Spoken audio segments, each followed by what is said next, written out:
Anyways, welcome. You are the first person in the new studio. We have Lauren here today. I thought right now would be a good time to have Lauren on the show because, well, with all of the recent passing of, I don't really even know how to say this, but the government, federal government, as far as I know, recently approved the use of Ibogaine for the treatment of opiate addiction. And this happens to be the exact field that Lauren works in.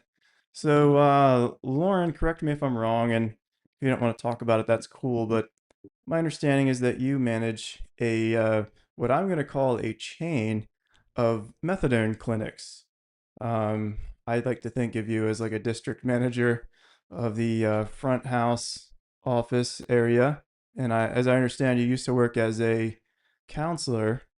Your degree is in psychology, and you transitioned into a different area of that business as you've kind of worked your way up the chain, worked your way up the chain of a business which will remain nameless.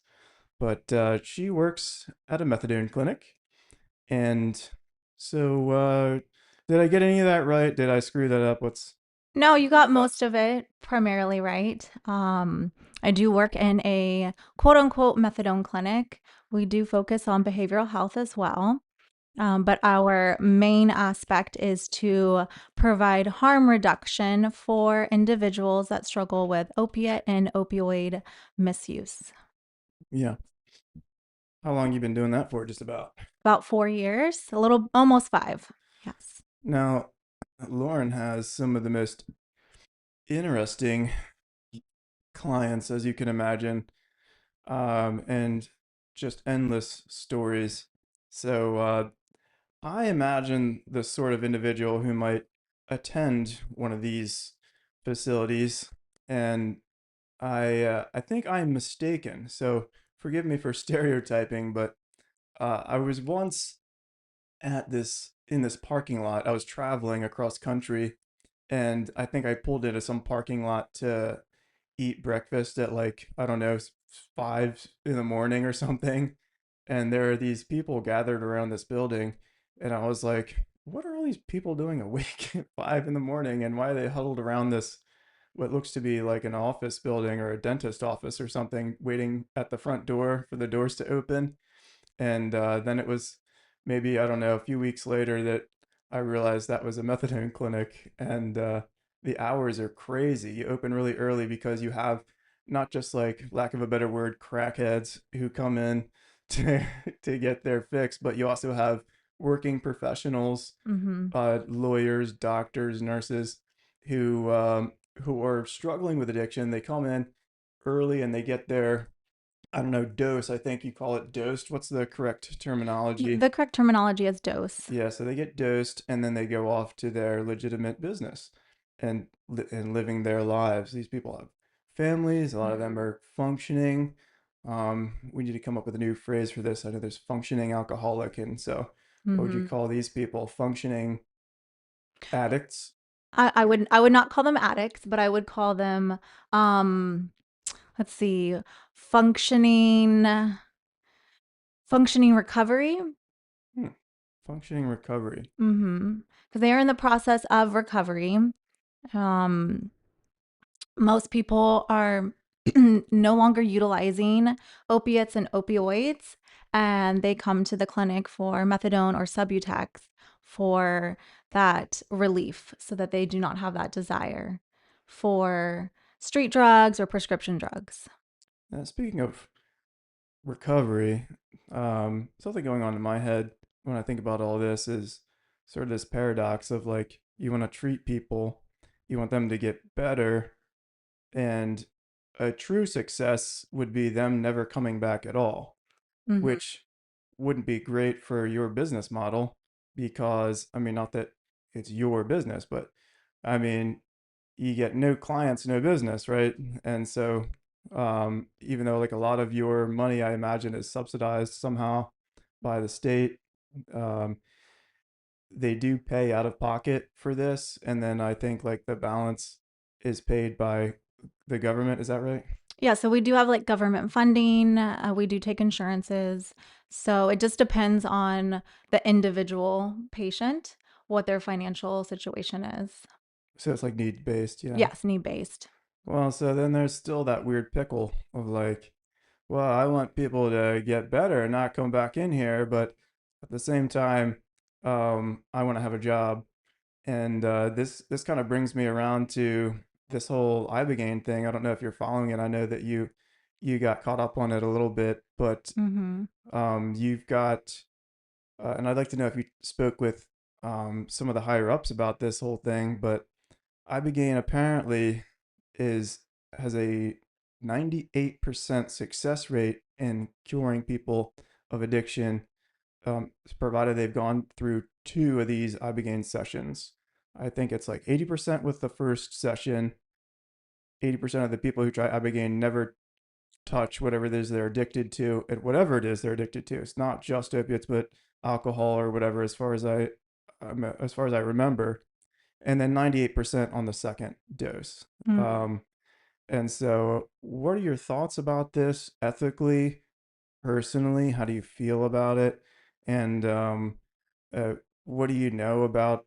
I mean, are you going to start offering Ibogaine treatments? Are you going to avoid it altogether in order to keep people coming? I mean, Yeah, well, I don't like the sound of that. I don't like the idea of avoiding it to keep people coming because the whole concept of the clinic is to help people fully recover, move on with their lives, and to never come back.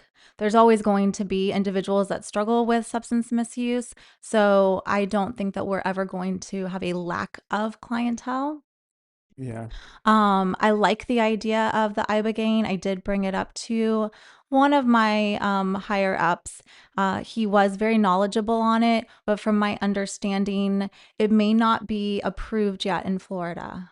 Oh, is that right? Okay, so it's like Mhm. even though the federal government passes it, then the Yeah, states still need to.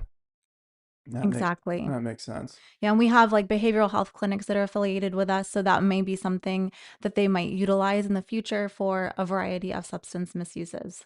Well, so tell me a little bit about your clients. Okay, well, I have a plethora of clients. I You have call them clients, right? clients, patients. It just Patients. depends Okay. on my mood. Okay. Um, I Like dickheads, sometimes. sometimes, Yeah. yeah, there's a handful of them like Clients, that. patients, dickheads. Yeah, a little bit of everything. A lot of them would call me their best friend. Wow. I'm very close to the patients. We have everything, like you mentioned, from professionals to individuals that this has unfortunately been kind of like a generational kind of curse. Um, but we have people that are mothers, fathers. What do you mean by generational curse? What I mean by that Like is it affects the it children it's just been generation after generation after oh, generation. of addiction. Yeah, The so parents are addicted, then the children are mhm. addicted.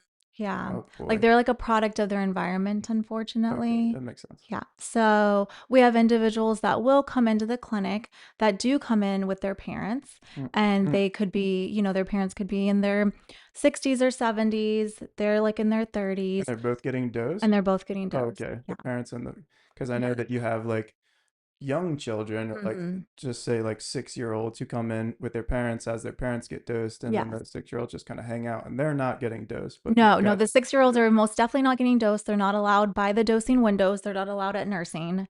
mm, We have like a children's area for them to hang out in, color, watch TV, play games, whatever they need to do to stay occupied while their parents are taking care of themselves so that they can be a better mom and dad, yeah, the best version of the best themselves. version of I'm themselves. sorry to cut you off. So you have uh parents in their 60s coming in Hmm. with their children who are whatever in their 30s, Yes, 40s, um, and they're both getting their dose. they And do. that's kind of their family reunion hour. Like we might, I might say to my mom like, "Hey, let's go grab lunch," and these people are like, "Hey, let's go get dosed." And Yeah. Yeah, so I mean sometimes they come in together, sometimes they run into each other. But there are a lot yeah, of they're just families. sure at the meth clinic. They're like, "Oh, fancy seeing you here, mom." Yeah, that's basically what it's like. So tell me more about the clients. So you've got that dynamic. So, I mean, we definitely have some interesting characters.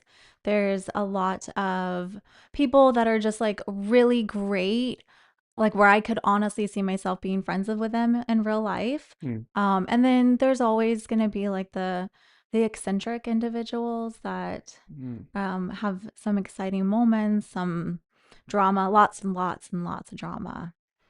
It actually kind of keeps like the day going. Yeah. Not a day goes by without drama. You've got you got the funny stuff, you got the sad stuff, you Hmm. got the scary stuff. Um, touching on every emotion there in the place. Yes. I can imagine. What's something scary you've had happen? I think just recently. I don't know if you're comfortable talking about that. Yeah. So I did have an individual that was very upset. Um, he was in the front office yelling, like ferociously yelling, like terrifyingly yelling. Um, and he was just going around to everybody, losing his cool. I did go up to him. I did not want him yelling at my front office staff. So I told him to come back and talk to me, thinking that I could get him to come into my office and just calm down and relax. And he attempted to, but then he would get really, really angry again. About 20 minutes of him screaming at me and kind of cornering me in my office. Hmm. Um, Eventually, one of the um, one of the higher ups came and told him he needed to calm down, which he attempted to, and then immediately went into full rage again. Now, is this just like from his addiction, or was he on something at the time? So it Or turned out this individual, he was going through a lot of emotional stress at home, a breakup, and he had decided that he was going to drink quite a bit. okay, so he was drunk and not yet dosed, I guess. Yes. And he did not get dosed because we will not dose someone if they are intoxicated, inebriated, Hmm. anything of that. If they're having any type of. So I guess he didn't like that either. No, he was very unhappy about that. We offered him an Uber Hmm. to get him home safe. But for the most part, when I have individuals that do get enraged, I'm really great at de-escalation. He was just someone I could not de-escalate this time. Yeah. We actually had someone just on Friday that was going pretty crazy on the nurses, and our nurses are younger, so I always rush out immediately to help them. And this individual, he was about 6'3" and maybe 250. He was a very large man, and I went up to him, and we'll call him Kevin. And I was like, "Hey, Kevin, what's going on?" And he's normally like a big teddy bear. And the look that he gave me, I was like, "Okay, I am not doing this." Like, he looks like he's about ready to like grab my throat. Because the nurse would not dose him because Hmm. he closed his eyes at the Oh, window. so he was like nodding off, kind of. Yeah, that's the term we typically would use as nodding off. Um, Unfortunately, a lot of times the individuals, they will become very angry when they find out they're not able to get their dose Hmm. because they're already anticipating withdrawals, not feeling good, I can imagine. making mistakes, going to find something to get their fix. And that's what they'll typically threaten us with, to make us feel guilty. They threaten you with like, I'm going to harm myself, that Yes. kind of thing. Yeah. They're like, I'm gonna just go out and get it on the street if you don't give it to me here, and it's gonna be a lot less safe. But then you've got this issue of liability to where it's like, well, hey, dude, we're not gonna dose you because you're kind of nodding off, Yeah. and you won't do that because you think that they may already be on something. Mm-hmm. And so if they're kind of like closing their eyes a little bit, then it's like, well, we could be double dosing you potentially. And then if you're already on something and then you come in here and we dose you, then there's a risk of overdose. Mm-hmm. And so and then it's on our like it's our responsibility. Like then it's on our hands. We've we've totally overdosed somebody. They didn't just overdose themselves. Mhm. And so, as hard as it is, the choice is like, okay, fine, go out and overdose. But as long as like you're not being overdosed on our watch, Well, we don't want them to overdose regardless, Jonathan. yeah, makes sense. But if they're gonna overdose, it's like you don't want that on your hands Yeah, well, for the sure. nurses, they have to really pay attention to every single individual that comes through there. It's their license, it's their livelihood, it is their conscience. So when she made the decision not to dose this gentleman, she did it out of concern and care that she would not give him something that is a depressant if he was already having respiratory or depressant, or if he was already feeling tired, because that's also a risk Uh, of someone getting into their car Getting and behind the wheel. getting behind the wheel and potentially causing an accident that could be life threatening to themselves and others. So the nurses have to make that decision regularly, and it is really difficult on them. This particular nurse, she had a really hard time, the whole line, because there's no, normally, when there is a line, there's maybe like 10 people in line waiting to get dosed. And they were all yelling at this guy and I'm struggling trying over to, here. you are struggling over here. So am I. That's why I'm holding it. Oh, really? Yeah. You Well, thought I just did this for fun? we kind of threw this together, but we'll make it better in the future. I've got a couple of these stands in the box. Are you sure you have to hold it? Yeah, because it keeps going up. So it's definitely something that we have to consider highly every time, because we've had patients that we have refused to dose and for good reason.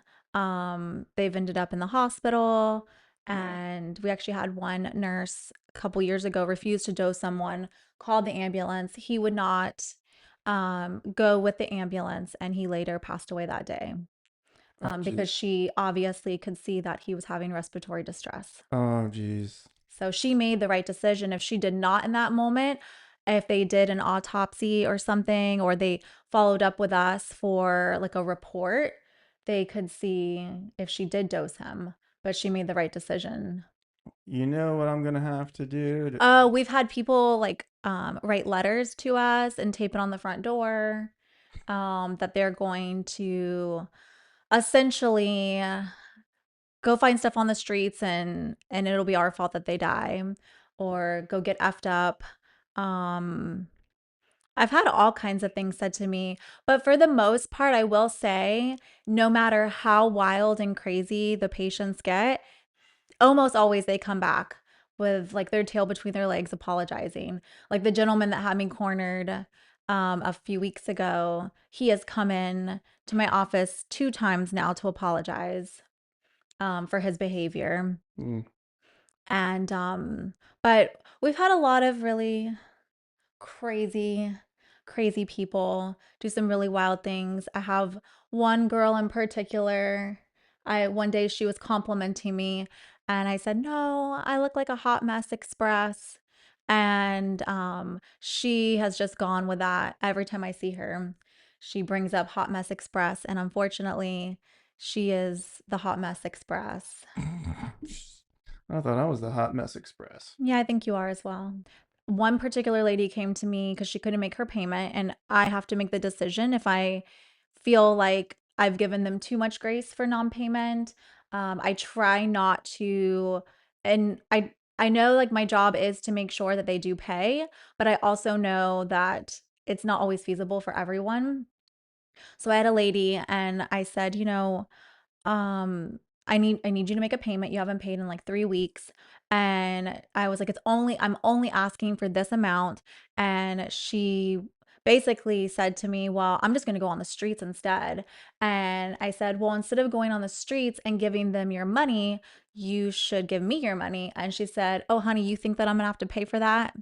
And so she was insinuating what she was going to do, what favors that she would provide for her medication. And Honey. then the one that you're referring to, the girl was very, very upset when she found out she wasn't getting dosed. And when her counselor pulled her aside to talk to her, she came back fully enraged and went to the nurse and told her that it was going to be her fault, that she was going to have to go suck a dick to get dosed. Yeah. And It's always someone else's yes. fault. So she left.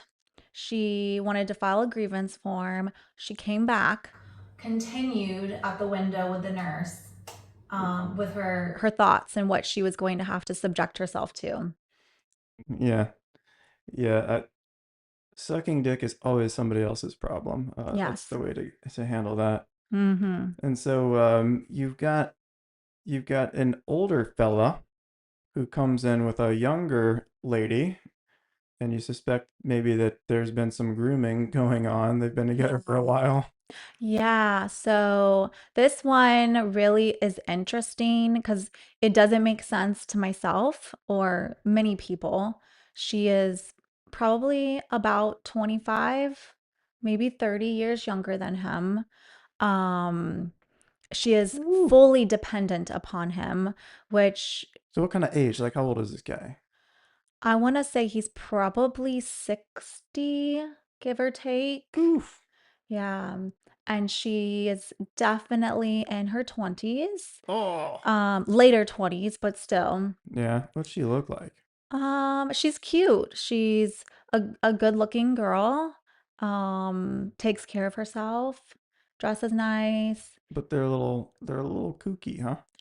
Oh, they are very kooky. I literally love every single client that we have, but when I hear his voice, I immediately shut my door.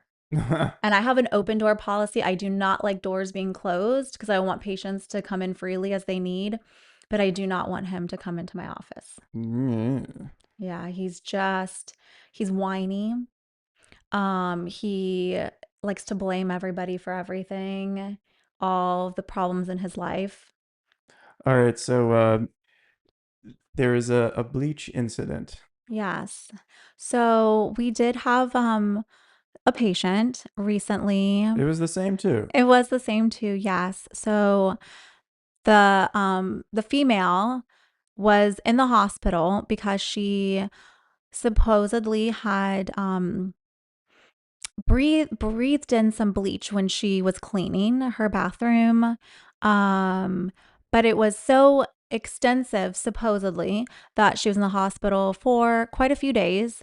When you are hospitalized, it's a little bit of a process. You come back, we have to confirm with the hospital whether or not you dosed, how much they gave you. If you already had take homes, which take homes are something that people earn when they're doing the program, like where they're doing the program correctly, where their drug screens are good, they're coming in every day, they're making payments, they're utilizing the counseling options that we have, all like they're doing everything correct in the program. So So, then they don't have to come in every day to get dosed if they're yeah, doing good. exactly. They can take some doses home with them Yes. and then not come in for like how long? Up to 27 days. Oh wow, okay. Yes. So unless you have a BUPRX, that's a different type of medication we offer, you can go 3 months without coming in. Okay. And so you give them like essentially a month's worth of dosing Yes. and they come in the next month and they get their month kind of like a prescription. Yeah, it's basically like a prescription. The nurses will give them their tablets. It's in a prescription bottle. It's got their name, it's got their social, all the stuff you would have if you went over to Publix and picked up a prescription. Um, but this person, they did have quite a few take homes. So when they came into the clinic, she came in a wheelchair for some reason, and her husband, who was the one that I believe there is a grooming situation involved. The old guy. The older man, yes. He's pushing her in a wheelchair. He's crying. He's wailing. He's moaning through the building. She's crying and moaning. Anybody that'll listen, he's like, "Oh, my precious, I can't believe I almost lost her." And he like takes her to the restroom because when you are hospitalized or in jail or you've been out of the clinic for 4 days or so, we will give you a drug screen. Um, that instantly gives results so that we know what you've been up to. So he took her to the restroom and she's silent. She's going to the bathroom like a big girl. And he's knocking on the door saying, "Oh, baby, are you okay? Are you okay in there? Do you need me to help you?" And he's just like looking at everybody. Like literally, he actually talked to one of our clients in the line who had just lost his wife. Maybe 2 months ago. And he was trying to validate himself and get attention about his wife being hospitalized for bleach inhalation when this one gentleman had literally just lost his wife, which that just rubbed me the wrong way. That makes me dislike this man even more. But he gets up to the nursing window and he's trying to get his doses. He hasn't been in the clinic. It's been really messy and he is just holding up the line. The nurse, you can just tell, is really frustrated. She wants it to be over. And he's crying and he's crying. Oh my gosh, he cried. It was 3 hours long of him crying in the building. And eventually she asked the counselor to come get him and he leaves his lockbox. The lockbox is what has their medication. That's a no-no. You can't leave a lockbox. And so I grab it and I'm just like clanking my heels down the hallway. I was so frustrated with this guy. I was so over listening to him whine and wail. And then he just like leaves his wife off to the side while she's in this wheelchair whining and wailing. Like it literally sounded like a bunch of ghosts just going, "Oh," in the building the whole time. Good night. Yeah. And so what happened was she had been cleaning Cleaning, yes, with bleach with bleach. and she smelled it Mm-hmm. and went to the hospital And went to the hospital for 4 days. for 4 days. Yes. And so this sounds terrible. I know bleach is bad and it can mess you up. But just to get a little bit of reference, I once drank, I'm guessing about half a cup or a cup of bleach. That's a lot. I don't know the concentration, but it was a real heavy concentration. Uh, I was probably like 12 and I went to this water dispenser, which was being cleaned at the time. There was no signage on it or anything letting me know, like, don't drink from this water. And so I put my cup under there and I hit the dispense thing and, or my water bottle, actually. That's how I chugged it. And then I put it in my mouth and I took a couple of big chugs. And it wasn't until like the second chug that I realized this is bleach. And I was like, and my I told my mom. She called poison control, and they said he's gonna be fine. He might throw up, but he'll be perfectly fine. Yeah. And I was, and so I tell you, I drank probably half a cup or a full cup of bleach, Mm-hmm. and I just went out and skateboarded And just live your that day. life. Yeah, just whatever. Yeah. Yeah. I mean, that same weekend, I had got like a new tool to clean with and one of those like electric brushers. And I was going at it in my bathroom, and my shower is enclosed. It's like a step in, enclosed shower. And I passed out maybe for like 1 or 2 seconds, but I didn't go to the hospital. So so you take jail patients, is Yes. that right?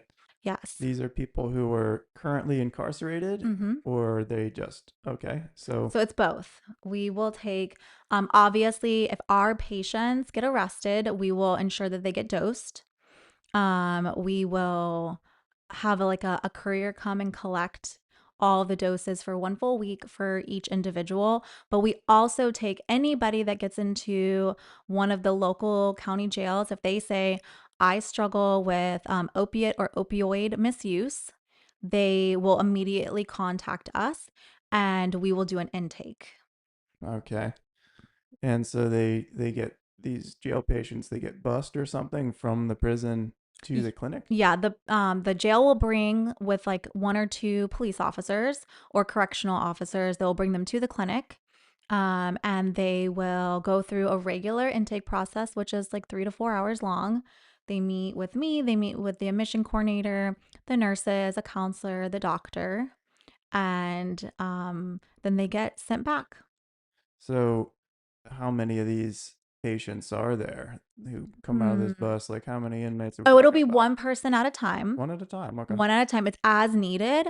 But I would say for me specifically, the jail patients that I'm overseeing, I probably have close to like 45 between a couple different county jails. Ooh, Jiminy Christmas. Yeah. And I would say not many of them are actually our original patients.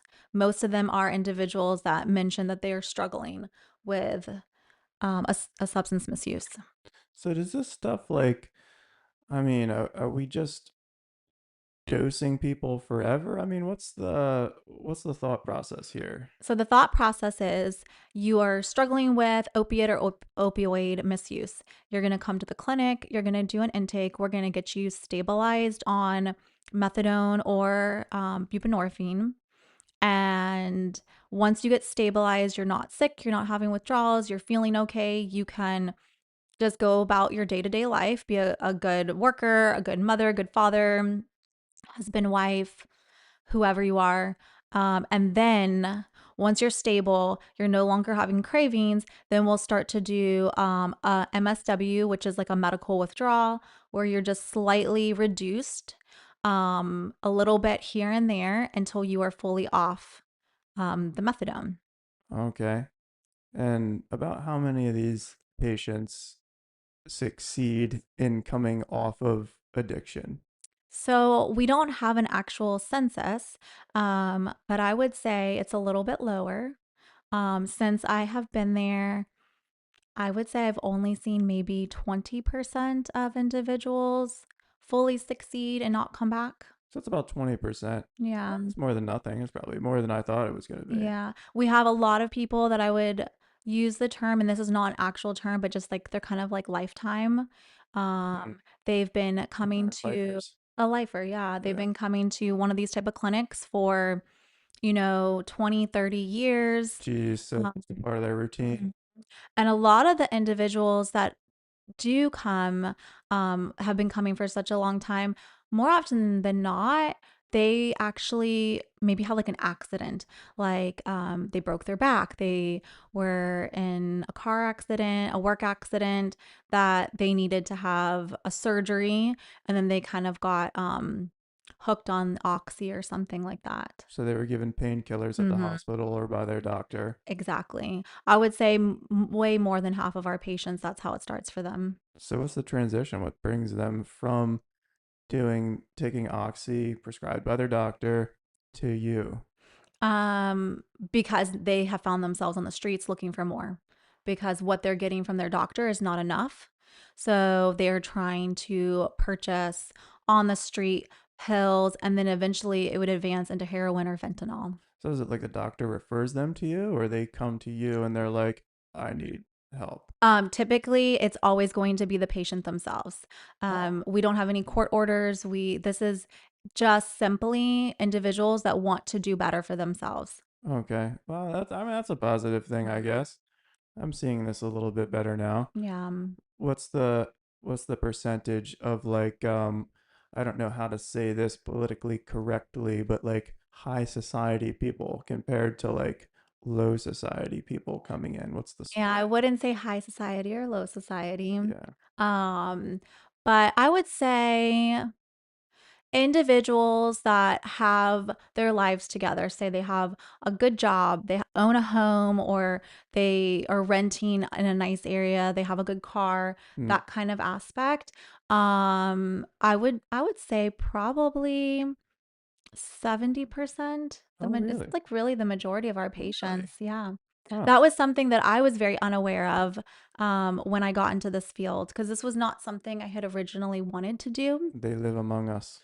Yeah, I honestly, I promise you, when you're at Publix and you walk by, you probably have gone by several people that are on methadone or Subutex, buprenorphine. And you avoid certain places like that because the likelihood of you running into patients is pretty high. So I have not ran into people in a hot minute, but I used to, no matter where I went, the grocery store, restaurant, the mall, everywhere, the doctor's office, Starbucks, it didn't matter where I was running into somebody all the time.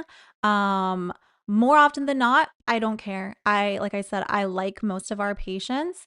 So if they approach me, I can respond to them. I'm not allowed to approach them. Mm. So if they want to see me, which I mean, I was just at Michael's about a month or so ago, standing in line, and this girl turns around and she's like, "Oh my gosh, Lauren, what are you doing here?" And she gives me a big hug, introduces me to her mom and her kids, and she was one of my patients. Yeah. Um, all the time, everywhere I go. I was seeing people constantly. There's just a few select areas that I will not go to. A lot of times I won't go to gas stations Mm. because we have a lot of patients that work at gas stations or for some reason they're at the gas station. So I avoid those. Those are the people hanging out Mm, outside Wawa. yeah.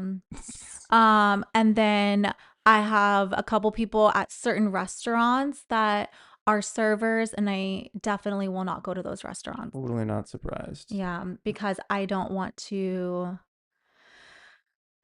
I just don't want to. I've worked in the restaurant business for a little while, Mhm. decades ago, and it seemed like that. Although I was so naive, I didn't know what was going on, so I didn't realize that a large percentage of my Mhm. coworkers were on something Yeah. or were on something or whatever. Yeah, it's definitely when I worked in the hospitality field, I worked at a pub, and I would say 95% of everybody that worked there was struggling with some sort of substance abuse. Okay, so there was recently a stabbing. Yes. Um, so that one we have an individual. I got a phone call one day. I work in multiple clinics, and I got a phone call from one of my girls, and she said, "I just had a sheriff's office officer come in and ask me if I knew so and so, and I told him I cannot confirm nor deny. And what do you want me to do in this situation?" And I said, "Well, what happened?" And she said, "Well, he mentioned that the patient may or may not have stabbed somebody." Okay, And because you're technically a medical facility, so yes, because of HIPAA laws, HIPAA. you can't give out stuff. We cannot give out any information, even if it is like a husband that comes in. If he is not on the wife's emergency contact Hmm, or family ROI, we cannot give out any information. makes sense. Mom, dad, it says whoever they put, and there's one person. I mean, they could put maybe more, but it's typically one person they'll put. Yeah, so go on. So, we're all like in a buzz trying to figure out what in the world's going on. The guy doesn't come in, so we're like, "Oh, he definitely did something." The next day I worked in that clinic and I was up front helping out the same girl that had called me the day before, and a gentleman comes in with a vest, a couple of guns on like a holster in his jeans, and he came in and he was like, "I'm looking for so and so." And I said, "Well, I cannot confirm nor deny that this individual comes here." And he said, "Well, I know for a fact he comes here. Mm, I have gotten like the intel from other patients, have confirmed that he's here." And I said, "It's not that I don't want to help you. I just, HIPAA, I cannot help you." hmm, And he's like, "No, it's not a big deal. I'll just go sit outside." And I said, "Well, more power to you. Go sit outside. You can stay out there all day. I don't care." Um, I just personally wouldn't want someone to get arrested hmm. inside the clinic. And But this guy had been coming, the patient had been coming. so, yeah, so he had not been for a couple of days, and then he started showing up incognito. Wait a Uh, minute, after he was wanted? yes. Okay. Yeah, so he started coming in. He would have on like a baseball cap and sunglasses. And Um, you was ID. yeah, Like, so well, they'll never know it's me. he would just like walk right Here's my through. driver's license. And he would be like, "You need to have my doses ready. Like, I got to get out to the car. I can't have anybody find me." He would call the clinic and like change his voice and kind of try to sound different. And finally, one of my girls was like, "Why is he doing this? We have caller ID. We know who it is." And she finally called him out and said, "Stop disguising your voice. I know who you are." Jeez. Yeah. So it turns out it was like some form of self defense. Um, but nonetheless, he did stab someone. So he's homeless, He is homeless, um, unhoused. unhoused. That's the proper terminology is unhoused. Um, so from our understanding, he was just kind of doing like a self defense when he maybe was in like an altercation with someone. Mm-hmm. He does like to talk a big talk and kind of like brag a little bit. So he probably was bragging to the wrong person, and they, I'm assuming, thought that What was he bragging about? money, What happened? money, Yeah, what yeah, happened? money. So he ran into a large sum of money, and he was How did he run into this money? I want to run into money too. so. This is what he says. I have a hard time believing it, but he was in an accident, and it's been like a long time lawsuit that's been pending that finally Okay, solidified. believable. Huh? That's believable. Yeah, I mean, So it's he was hit by believable. a car, I'm guessing. I mean, something like that. I don't talk to him very often, but this is what has been said. I've had one conversation with him, um, and it was him trying to confirm that he was not unhoused, letting me know that he owned a condo, Oh, um, downtown in like a really bougie area. but it would behoove him to be unhoused, right? Because then he would qualify for more stuff. Yeah, well, he does have Medicaid and Medicare, so Okay. he's solid. Oh, okay, regardless of his Yeah. housing situation. Mhm. Yeah, exactly. So he's like, I got a place Downtown. downtown. It's super nice, super Yeah. bougie. He had me fully convinced, and everyone was like, "No, Lauren, he is unhoused. Do not listen He to lives in him." a box behind 7-Eleven. Oh, hopefully not. Well, not now. Now he lives in prison. So, yeah, that was an interesting one. Um, Did you ever get any like kind of aggressive vibes from the guy? no, he was never aggressive. He was always very sweet. He was always so good to the nurses, so good to the front office. Always bringing them little like trinkets and surprises and stuff. Oh, Um, stuff so he found in the parking lot, yes, gas yes. caps and Well, it would be things like I think unused needles. This one's still good. no, no unused needles. Okay. um, Half a cigarette. it could be. He brought like little like Halloween trinket, a pair of scissors, Oh, a that's just flashlight, a yeah, pen. incredibly useful things. Yeah, and they were all like actually nice. The scissors, I was surprised. They're good quality. Okay, that's the weirdest gift ever. Now I know what to give you for your Oh, birthday. I've had a lot of weird gifts. Yeah. Like Yeah. what?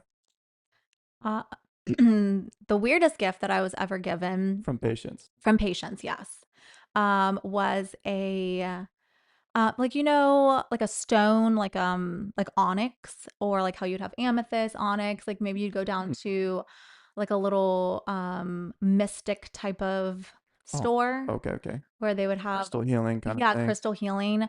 I was given a black penis crystal, and I keep it on my desk. And what type of crystal was this? Onyx, Onyx. yes, An onyx penis. an onyx penis, and I keep it on my desk. That's like the best gift ever, actually. Yes. No one ever gave me a black onyx penis. Well, I was gifted this 3 years ago. And you still got it I still have it. I keep everything the patients give me on your desk? on my desk, Okay. front and center. Everybody can see it. Huh. You still have the scissors too, right? Well, the scissors weren't my gift. Oh, okay. I just borrowed them. That's a shame. Yeah. Um, I've been given voodoo dolls. Oh, in whose likeness? Um, I don't know.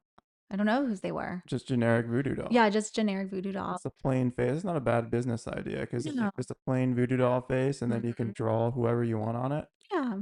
Maybe I'll draw your face. Yeah, that's an Amazon bestseller for Yeah. sure. I've been given one patient came up to me and she had a little tiny fuck like a wooden fuck. And she said, I'm giving you my last fuck. That's nice. Yeah, it made me So now laugh. she has zero fucks. She had zero fucks. Yeah, So, that's and then probably I've been what it given is. sweet things like, um, let's see, people make me things all the time. I have a lot of like handmade, like wall decor, flowers, coffee. I have tons of cards. I probably have like 45, 50 cards that I've been Wow. given. Actually, my entire office in my main office is solely decorated with things that patients have given me or made me. Oh wow. Yeah, I have peacock feathers, bracelets, rings, ornaments, Wow. you You could name make it. like a pinup board of I do. gifts. I have an entire cork board just filled with things. Oh really? Yeah. And then my wall has a few handmade things. I love butterflies. So a lot of patients have made me butterfly things. I had one patient order me a t shirt and it had a butterfly on it and a capybara. Oh, I love capybara. Yeah. So what's the funniest thing you've ever experienced there?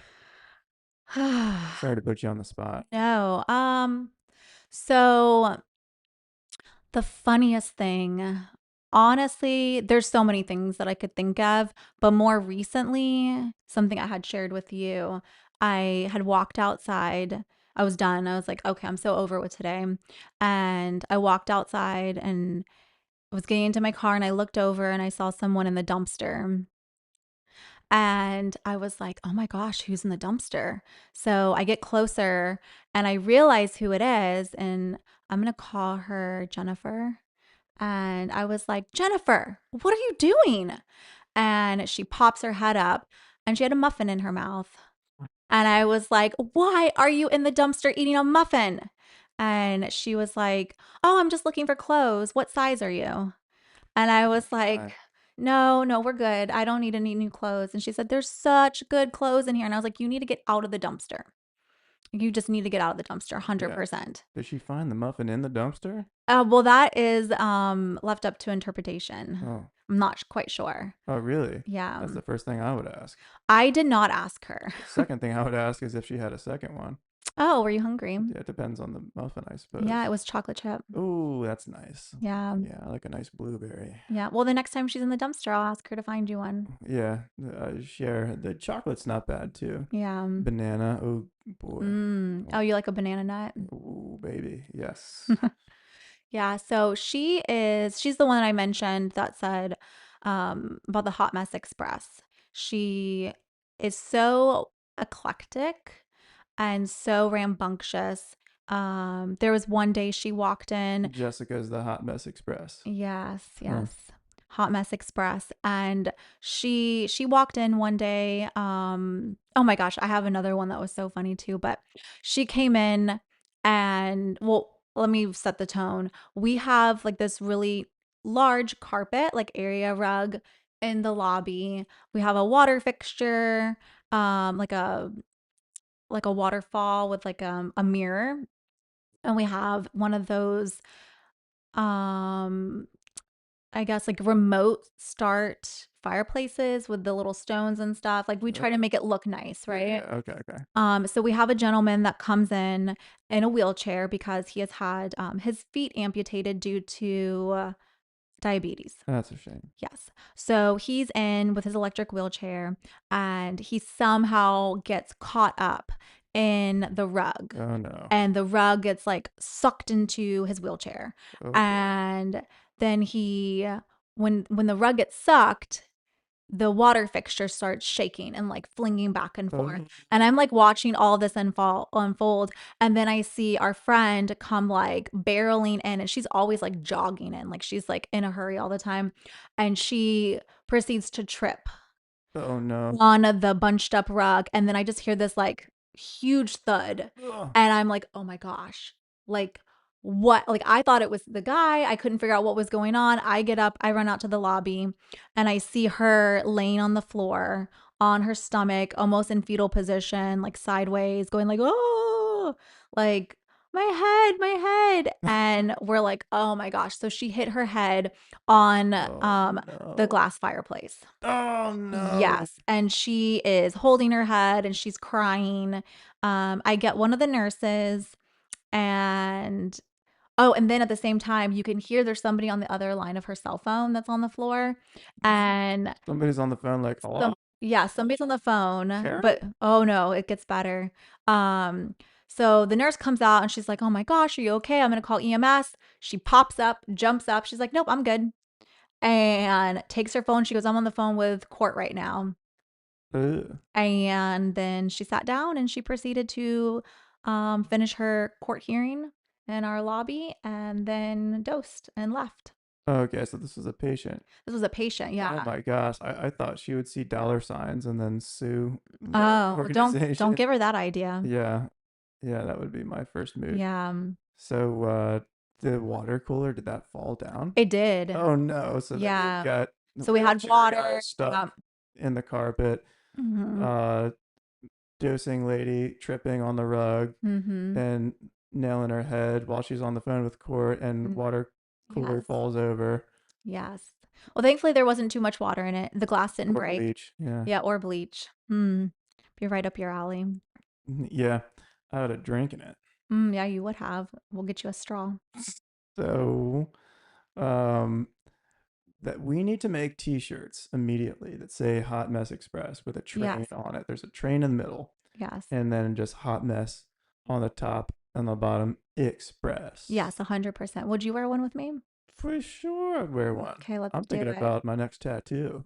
What? Where are you Yeah. gonna get it? Hot Mess Express, Where? On your neck? right on my butt. On your butt? Yeah. Ah, you got to put it somewhere that everyone gets to see. Only a few people can see. Okay, That's the goal. that's the goal. When I grow up, someday. When you grow up someday, Hot Mess Express. So what else you got? Anything else? Hmm. I've got lots of stuff. All What do right. you want to Well, know? we'll save it for another day then and wrap it up here. It's getting to be about 10 o'clock and we're going to go to the gym. Thank you. I thank you very much for watching, for sticking around with us. Thanks for coming on. You're going to talk again, I hope. Yeah, thank you. All right. Au revoir. Dootin' dootin' doo doo. La la la la la.